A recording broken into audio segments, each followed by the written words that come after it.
to be kicking off day 3 here, our final day of the conference. Sad that it's coming to a conclusion, but it's been an exciting week here.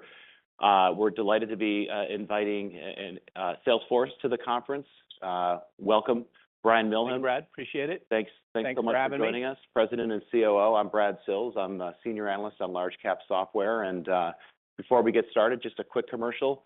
It is II season, and we would love your vote. The tech team works hard here to put on events like this and content through the year. So your support on the II vote is always much appreciated. With that, Brian, again, welcome. Looking forward to the discussion. Thanks so much. Looking forward to it too. So why don't we just start, on your role as president and COO and your areas of responsibility in the organization. Sure.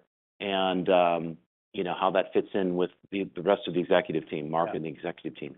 So I'm responsible for COO of the company, obviously, and responsible for all of our sales organization, our professional services business, our partners, what we call customer success as well. I have HR. I have our business technology organization. And so I have roughly about 70% of the org. I always say maybe it's easier to talk about things that I don't have, which is finance and our product and engineering organization. Okay. So a huge chunk of that rolls up through me. Wonderful. Great. And Q1 results, fresh off the results last week. Yep. And do you want to just touch on some of the key highlights that, from the earnings? Yeah, there was, I think I'd describe it as a mixed result for Salesforce. Certainly some highlights in the quarter. Obviously, cash flow is very strong. Our attrition numbers are good. We had strength in our business and what we call multi-cloud deals, our large transactions, were very good actually in the quarter, growing 25%, deals over $1 million. So feel good about where we're going on the multi-cloud strategy. Strengths around the geographies. We saw very good strength in our Japan business. It continues to be a great part of our organization, a great leader, Koide-san over there that has been with us for quite some time, 10 years, and really outstanding leader. Canada was a strength for us, which was good to see in North America, to see some strength in that business.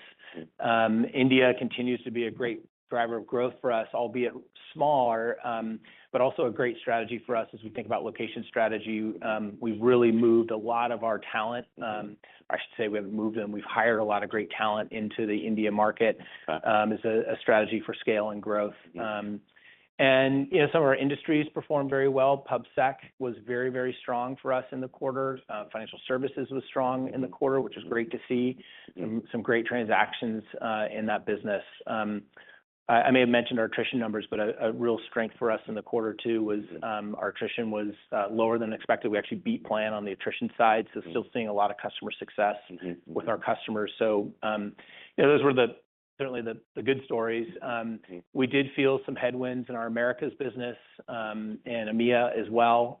Felt some headwinds. And then a bit of a surprise in the quarter was our Latin America business did not perform as well.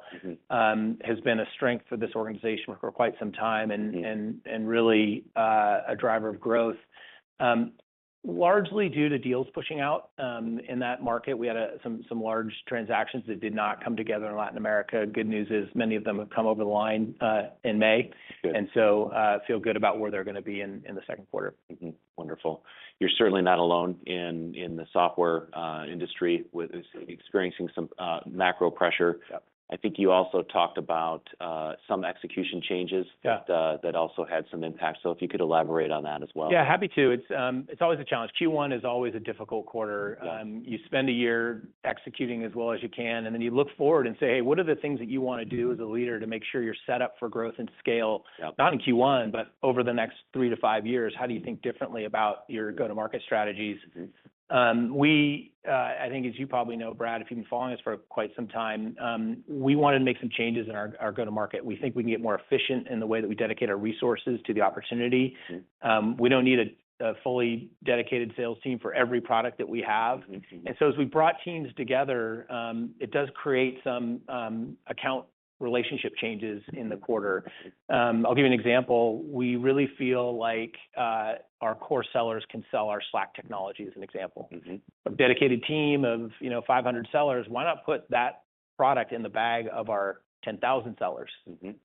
Good idea. Worked actually very well in our first quarter. Actually saw great growth. That would be a change change that we created. Mm-hmm. Another change would be we sell a commerce product and a marketing cloud product. Both buyers are VP of marketing. Mm-hmm. Well, let's put those two teams together and see how we can go accelerate that business. Short-term disruption, but longer-term scale that we're going to get in that business. So some examples of things that we're doing to drive more efficiencies in the organization. Long-term will be much better for the company, Mm-hmm. both from a cost perspective, but we really believe selling more of our technology, more in the hands, drive productivity up for our sellers will be a driver of growth going forward. And that's why we created some of those changes. Okay, wonderful.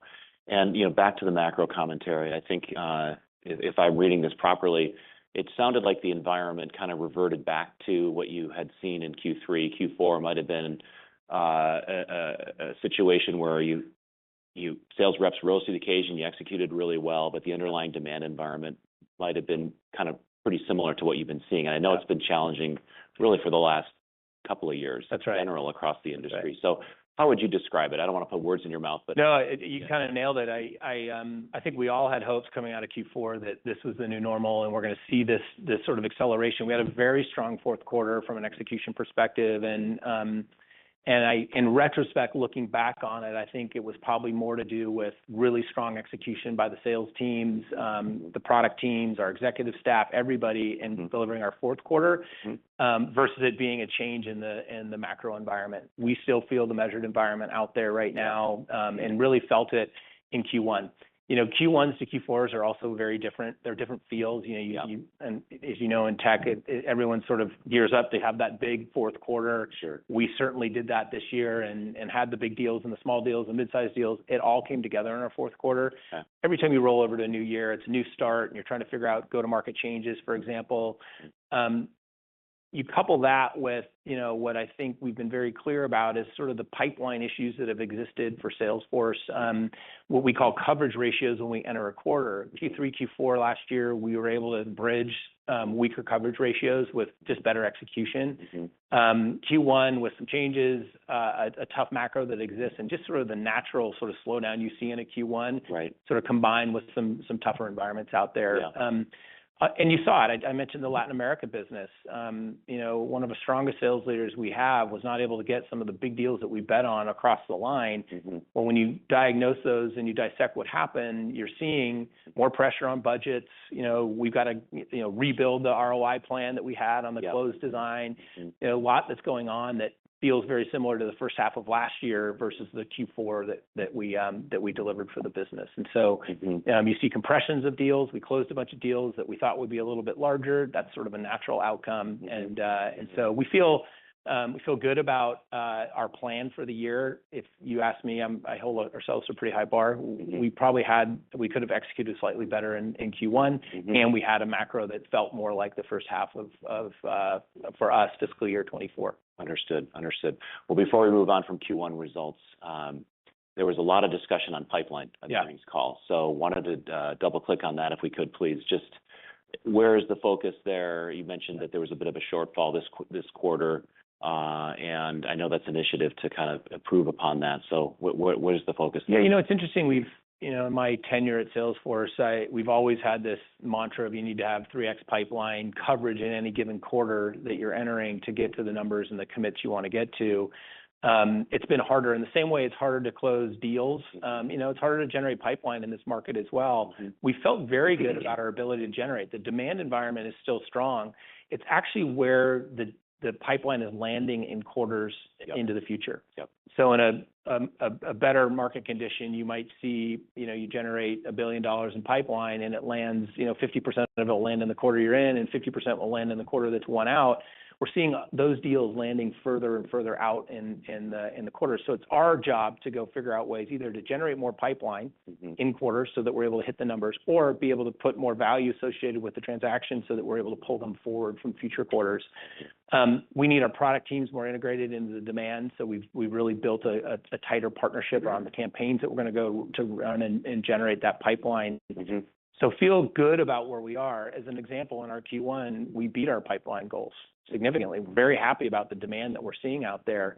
Do we need to raise the targets a little bit in this environment to make sure that we've got the coverage on the bookings numbers? I think we do, and that's the plan that we have in place right now. Everyone focused across the company our marketing organization, our product teams, our sales organization, our SEs, everybody focused on this pipe generation issue.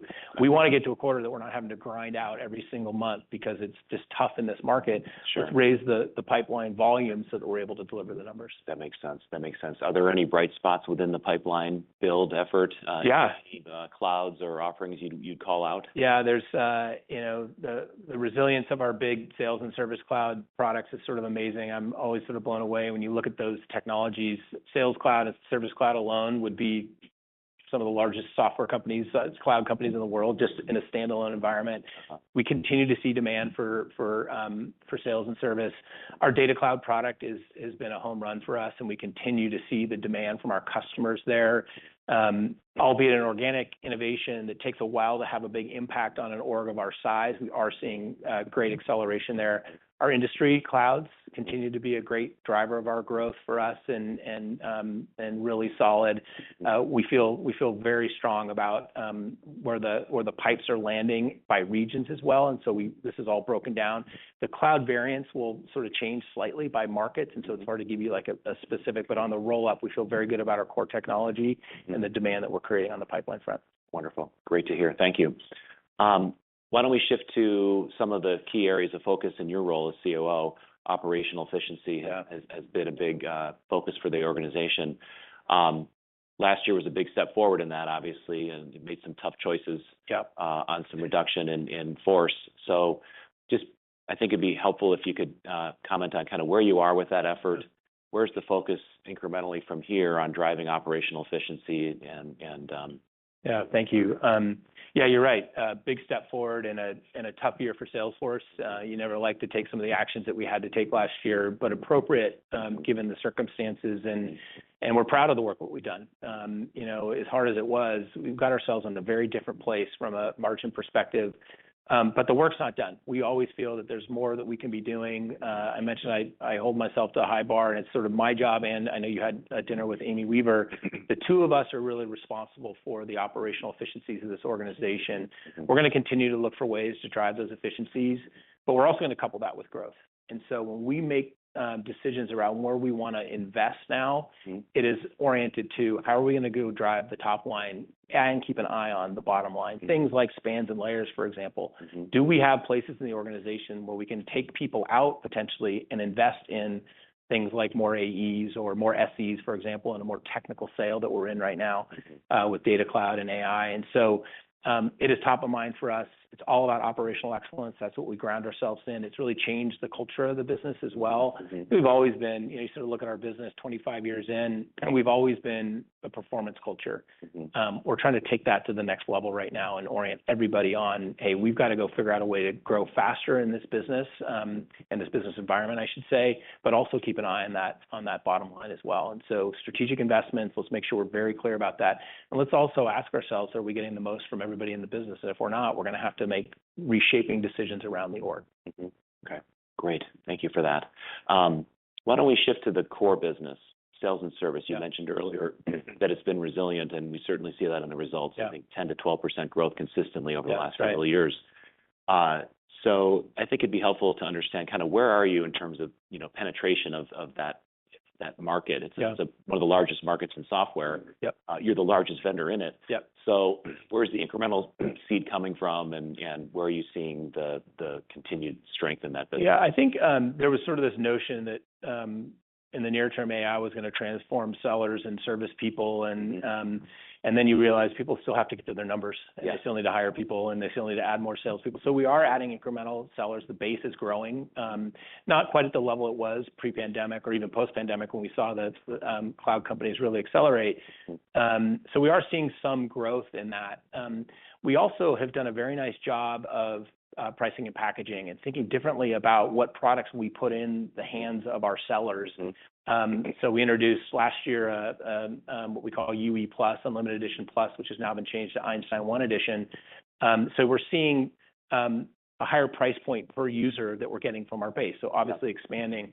Also have a lot of new technology that we're adding to the portfolio in Sales Cloud. You probably know we did an acquisition for compensated incentive management a company called Spiff that has been a nice add-on and will be a driver of growth. Revenue Cloud is an example of something that sits in that portfolio and is driving net new transactions with customers who already use Sales Cloud. And so when we talk about multi-cloud, oftentimes people think, oh, go sell sales and service and marketing and commerce together. We also have sort of a deeper view of this in a Sales Cloud world where you have Sales Cloud and you can buy Spiff, or you could buy Revenue Cloud, or you could buy ECI, or you could buy a bunch of other products as well. And so we've got a sort of a deeper vertical view of it, or you can go horizontal across the multi-cloud strategy. Both are true, by the way, for both sales and service. Okay, wonderful. Great to hear. So maybe if we just take a step back here and just look at the kind of broader tech stack that Salesforce offers. Yep. What are the key pillars to growth in your mind, going forward? Yeah, obviously the multi-cloud strategy is one. When you have a broad portfolio like this, it's a huge opportunity to go talk to a customer who's happy on your technology, uses you for sales and service, and maybe they want to use you for marketing, or maybe they want to use for commerce, or maybe they want to build a deeper strategy with their data. And that has become a big opportunity for us as we think about MuleSoft sitting in the center of that, bringing data into Data Cloud and then leveraging that as part of the AI strategy going forward. So that's one big growth driver for us, is going to be that multi-cloud strategy. Industries, I mentioned, a big part of our strategy and has been for quite some time. Our go-to-market organization shifted to an industry view probably 15 years ago. So we want to show up to our customers in the right way. When you show up at Bank of America, you don't want to speak the language of a tech company. You actually want to speak the language of a bank. So we made that shift, and it was great that we did it. And we were winning more deals because we were speaking the language of the customer. But we started to hear from them is we also want product. We want product to show up this way as well. I don't want to have a generic, horizontal product. I want Financial Services Cloud. And so you've probably seen from our earnings very good results on our industry clouds. Been very, very strong. As you probably know, we're also a very direct-oriented organization. We are hire more salespeople and go win the market. We think we've got an opportunity to do more in the indirect channels as well as a growth driver for us. And so I think a big opportunity to leverage new motions. Certainly the old motions of ISVs, and we want to go build our ISVs that resell our technology. The GSIs, huge leverage for us in the market. All these big global system integrators that can help us go win transactions. But these marketplaces that have emerged are very interesting to us, and we're very excited about the relationship we have with AWS, where we run our service on AWS. AWS wants to burn down commits that their customers have with them, and they're allowing Salesforce to do that for them. And so we're doing a lot of joint marketing together in an indirect model that says, hey, you can buy Salesforce through the marketplace on AWS. So new channels that are opening up for us. Amazing to see sort of the pipeline that's been built there and the acceleration that's happening. And so those are some of the things that we're doing. There's many others that we're contemplating in our business right now from a growth driver perspective. International would be another example. The international markets aren't, they're still feeling the same things that we are, certainly in Europe.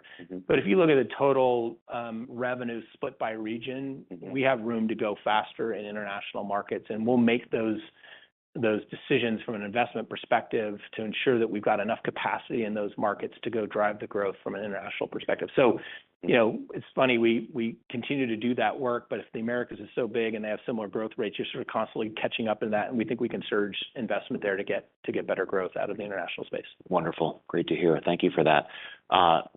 You mentioned Data Cloud. Before we go to Data Cloud, why don't we just start kind of higher level on AI, the AI question.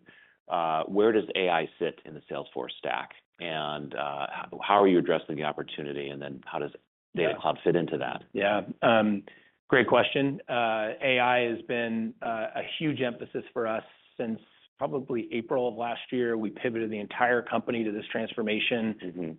We want to make sure that we are leading, and I think we are right now. I feel in a very enviable position of most of our customers are coming to us saying, hey, help us go through this transformation with you.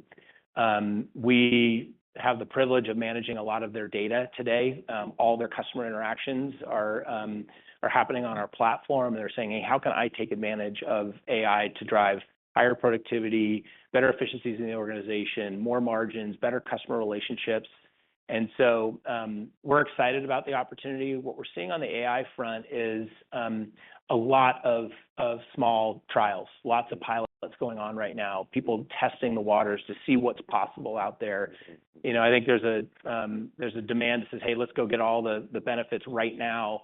I remind people all the time that, hey, this transformation happened less than a year ago, and we just released our co-pilots in April. We don't have a lot baked into our financial plans on AI for the year. We think it's sort of a next year and following year phenomenon, but we are seeing incredible demand for it. You know, customers want to be using the AI in the flow of work. You know, if I'm a seller, I want to be augmented with AI every day. I want someone to be helping me be more efficient, higher productivity, so it can drive better growth for me as an individual. If I'm in the call center, I want cases resolved for me, so I don't actually have to go do the mundane work that AI can do on my behalf. And so we're seeing a lot of demand and a lot of testing. I was with a very large global brand in the retail space. They have 500 pilots going right now on AI, all small little things. And the CIO said to me, we want to find the 2 or 3 or 4 that are really going to have a big impact on our business. And he goes, I'm kind of using my balance sheet to look at this, like where are our costs out of whack, in my opinion? How can we leverage AI in each of these areas? Maybe it's in supply chain, maybe it's in the go-to-market strategies. And so he's getting narrowed down on where are going to be the use cases that I can go really big on it.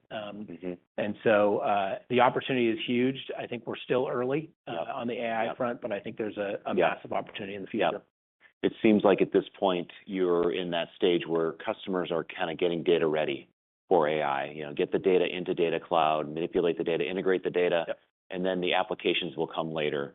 Are there any key themes emerging with some of this early traction you're seeing in terms of those applications? Einstein Copilot is one, you know, CDP seems like another huge opportunity here. So yeah, it's interesting. The theme we're seeing is most companies have really messy data right now. And you know, the saying goes that your AI is only as good as the data that underlies it. And so the demand that you're seeing from our product portfolio right now in that data cloud space is, how do I go create that golden record of a customer? And the use cases are all over the place. But we feel, and McKinsey agrees, they said 75% of the value is going to happen in the front office around AI. And so we're trying to help our customers see the areas and create those use cases for them. You know, the call center has been the area that I think probably is the nearest term place for transformation. And so, but the data cloud piece has been a big winner. You know, we started in the CDP space, which is how do I personalize all of my email campaigns to my customers by segmenting markets and looking at them from a geography perspective. That's now transformed to sales and service. And so we're helping our customers along that line. You see companies like CrowdStrike making big investments in data cloud so that they can get better growth, better insights, more forecasting accuracy from data they're pulling from multiple sources. FedEx is a story I think we told on the earnings. I can't remember if it was an earnings call or callbacks that we told the story. They had a problem where they're signing up a ton of customers, but they weren't converting to you know, ongoing users of their service. But it was 2 disconnected systems, the signups versus, hey, where's the transaction happening on the fulfillment of shipping? By bringing those 2 things together, they're able to identify who are the people who signed up and didn't use, and then get very personalized emails that get sent to them with promotions that engage them into to start using the platform more effectively. And so the benefits are awesome. We want to start to tell stories through the lens of those productivity gains that they're seeing, or top line growth, or cost takeout, whatever those things are. So we're seeing those benefits today. That's great. Any metrics you could share on that in terms of where the ROI is? What are some of the benefits that in terms of generating here? You know, we're seeing actually in our own business, not in front office, but we have some AI that's been running in our development organization under Srini Telapradega, who says he's seeing a 20% productivity gain in the dev world, and engineers being able to get product to market faster. You see it in all the technology that's coming out right now. Certainly some gains. We're seeing in the call centers, you're seeing 20% efficiencies, augmented work productivity that's happening because people are not doing the mundane work. Actually, the AI is actually doing the case generation, send out the case resolution, close the case, and then summarize that back into our products. So the benefits are there. We just need to start to get it to scale. Wonderful. Industry clouds, why don't we go back to that? I know it's a key focus here, and you've seen real traction there. Can you just give us a sense for how does Sales Cloud, Service Cloud, how does it vary from industry to industry? Yeah. How specialized is it? And so maybe just a question on just at the product level, Yeah. how differentiated is the platform? How unique is the Salesforce platform from industry to industry? And then from a go-to-market standpoint, how does that vary? Yeah. So maybe I'll start first with the go-to-market, since that's where we originally did the design. When we started Salesforce, we're very much a horizontal product. If you had a sales organization, we're going to sell you Sales Cloud, and we went out and did that, and we were very effective at that for many years. And then we went broadly to the geographies, and we sold all the products in every geography and language. The most mature markets in the world, we started to realize we're hitting the wall on our ability to go close larger banks, for example, without speaking their language and without having product. And so we went to a design model of, hey, we've really got to make sure that we have AEs that are able to speak that language. You don't show up to a bank and talk about accounts and contacts and opportunities. You talk about portfolios, or you talk about clients, and you talk about loan processing. And so as we built product, and even through the acquisition of Velocity, we did now probably 10 years ago. That's probably not. It's probably less than 10 years ago, maybe 8 years ago. They were building on top of our core technology, single platform, but building technology on top that actually built those processes for a specific industry, whether it's healthcare, whether it's financial services, retail, for example, travel and entertainment. We have a lot of product that we're laying on top. The benefit is, of course, we get to accelerate sales cycles, and we're having better conversations with our customers. It's also faster speed to deployment because we know their industry. We can get them up and running. We're now at 13 industry clouds across the organization or product organization. I'm a big believer in going deeper in those 13 versus going to the 14th and 15th. So we have a lot of open conversations with the product teams on this. But I think it's a big part of our strategy, and it's been a home run for us. You see it in the numbers, really, really strong numbers from an industry perspective. Wonderful. Great. Why don't we shift to SMB? Yeah. We think of Salesforce as a large enterprise vendor, but Salesforce got started in SMB and then moved up market over time. Now it seems you're kind of focusing back on the down market segment of the industry. So maybe if you want to talk a little about the effort there, how you're addressing the SMB.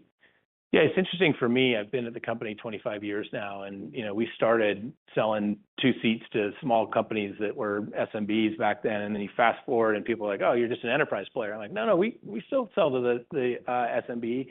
It still represents a big part of our business today." But what we found over time is as we solved the needs of our large enterprises, the complexity of our product went up dramatically. And selling a behemoth that's difficult to get up and running to a 15-person sales team just isn't working as well. And so some energy around how do we go rebuild and simplify that product. Simple, easy, fast used to be a mantra at Salesforce, so we could get people up and running. It's how we won the market from our friends at Siebel. They weren't even serving that market, and say, okay, let's just make it easier to get up and running. Let's get back to those roots. Let's get back to how we can get customers taking full advantage of our product portfolio on a single platform, by the way. So it's simple and easy across sales and service and marketing and commerce now. We can start to feed in some of the capabilities of Data Cloud and AI as well on a single platform. And some exciting things that we're doing where you can just turn on new technology. You don't have to buy it. You can easily self-serve and turn on that product. We've got some learning to do in that market, and we're getting some good feedback from SMBs that, hey, you're not as easy as you once were.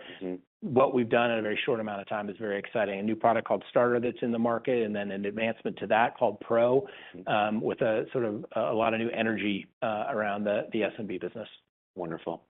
Why don't we shift to some of the offerings outside of the core clouds, Tableau, MuleSoft, Slack.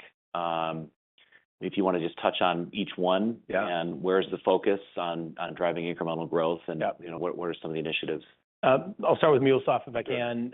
Obviously, a big part of our strategy, data is at our core right now, and we think about how do we bring data from every source around a business that can help influence the success of either the selling efforts that you're in, or the supporting efforts that you're in, or the marketing efforts that you're in. And so at the center of that is moving data around, moving into Data Cloud and getting that golden record that then influences a lot of our AI.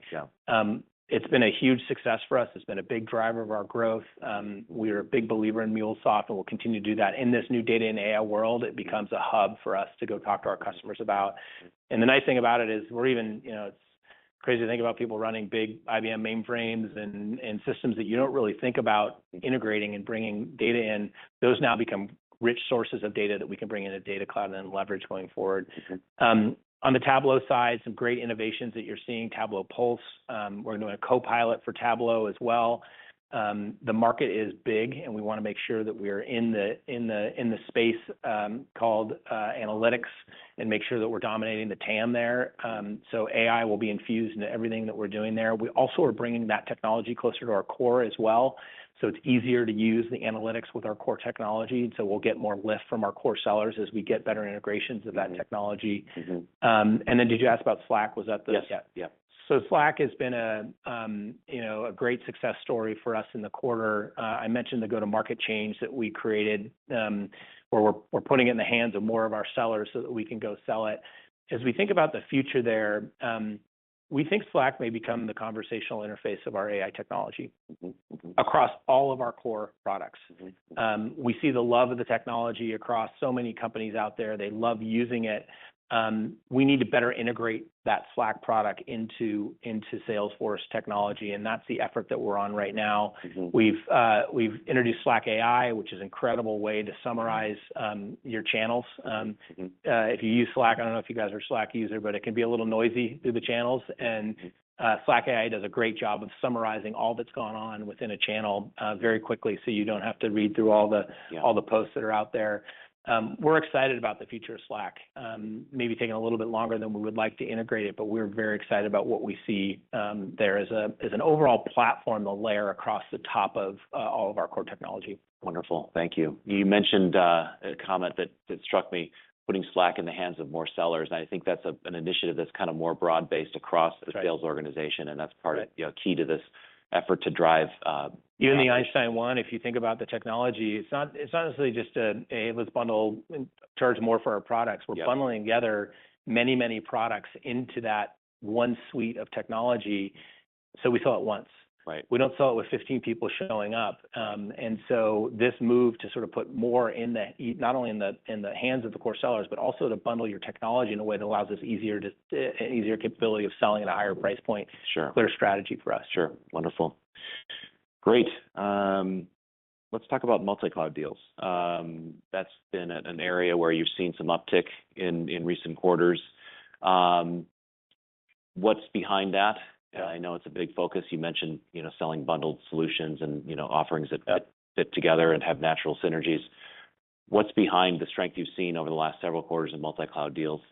Yeah, it's interesting. We're seeing multiple people want a single platform. And I think in this new AI world, I think they're going to move more that direction of, hey, I don't want a separate system for my service, then my sales, then my marketing, single platform so I can leverage all that data that sits underneath those customer interactions.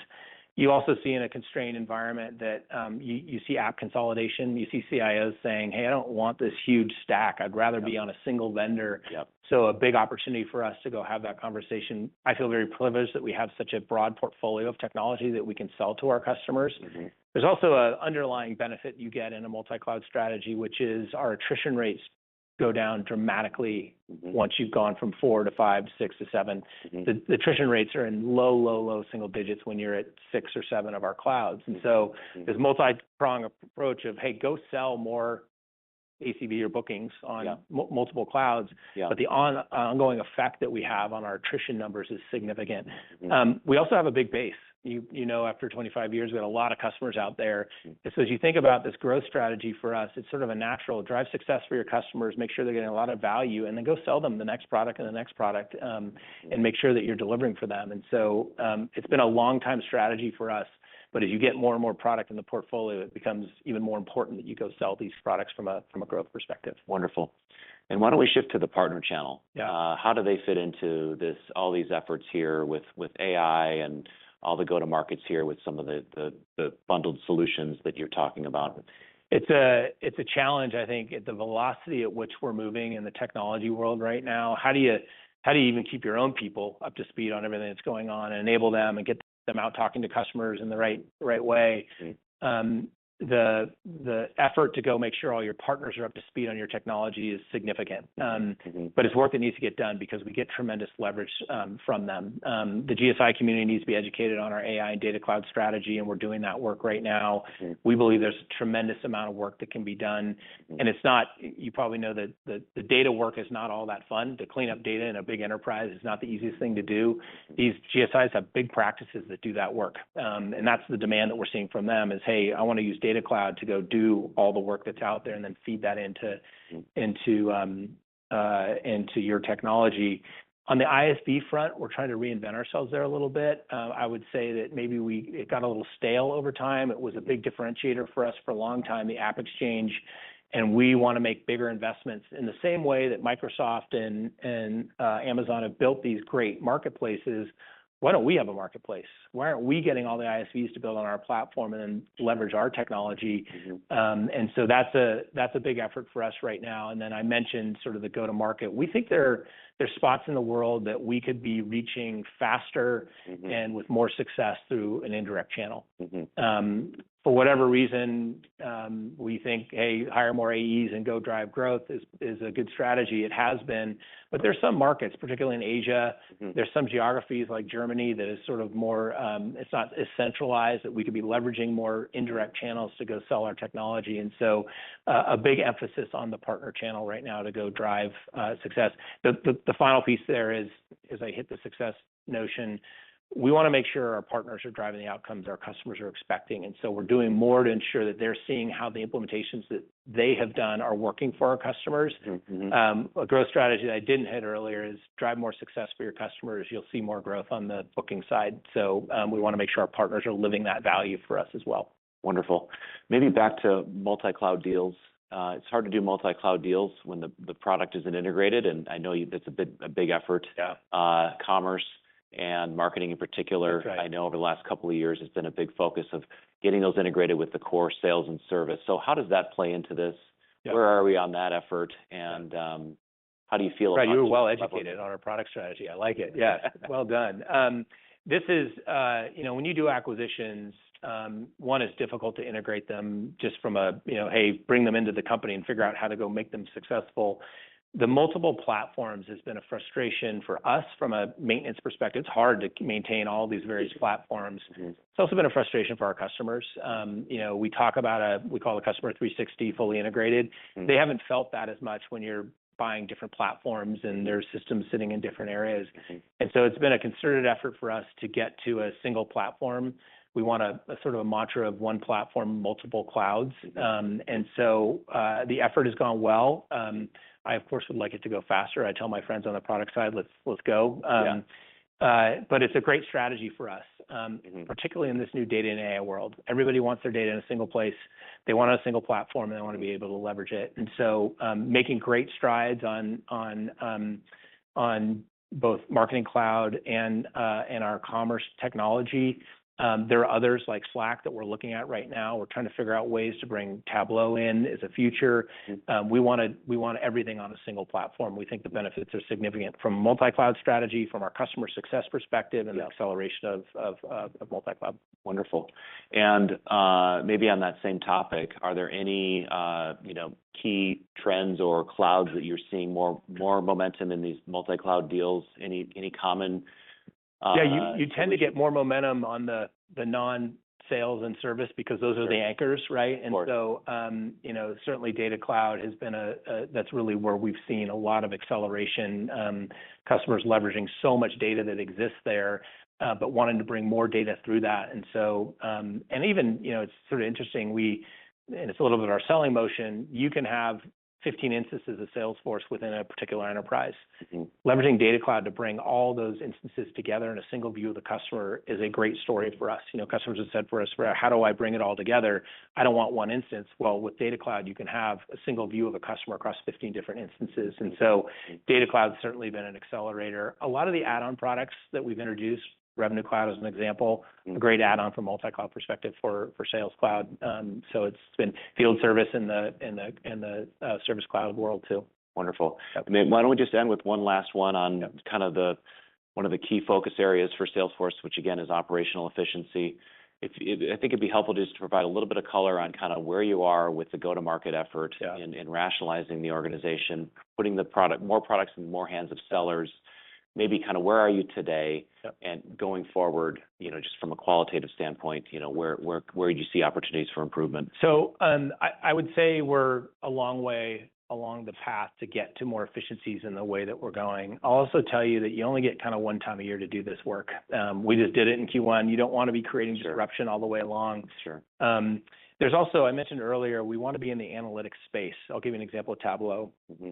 What I don't want to do is move it in and say, now we're just selling Tableau to just the CRM buyer. I actually want to own the TAM for all of analytics. And so we have to be careful that we don't move too fast in a way that sort of says, hey, let's move it into the core reps, but those reps aren't selling to the head of finance or wherever they might, the data buyer or whatever for Tableau. Mm-hmm. So we're very thoughtful about how we do these things. The good news is we test a lot of it. So in certain markets that aren't as big or we won't have as big of an impact, we'll say, hey, can that seller really go out and sell Tableau to the finance person? Or are they only going to be oriented to the CRM buyer? Mm-hmm. And so we'll do some work around to make sure that we're accelerating the integration where we get the efficiencies and we're selling at a higher price point, but we don't want to break something broader, which is we walk away from a TAM that's significant in our business. And so those are the balances we're trying to reach there. Makes a lot of sense. Brian, this is great. Great conversation. Learned a lot here. Thank you so much Brad, for joining thank you. I really appreciate it. Thanks for the time. Thanks again. Thanks, everybody.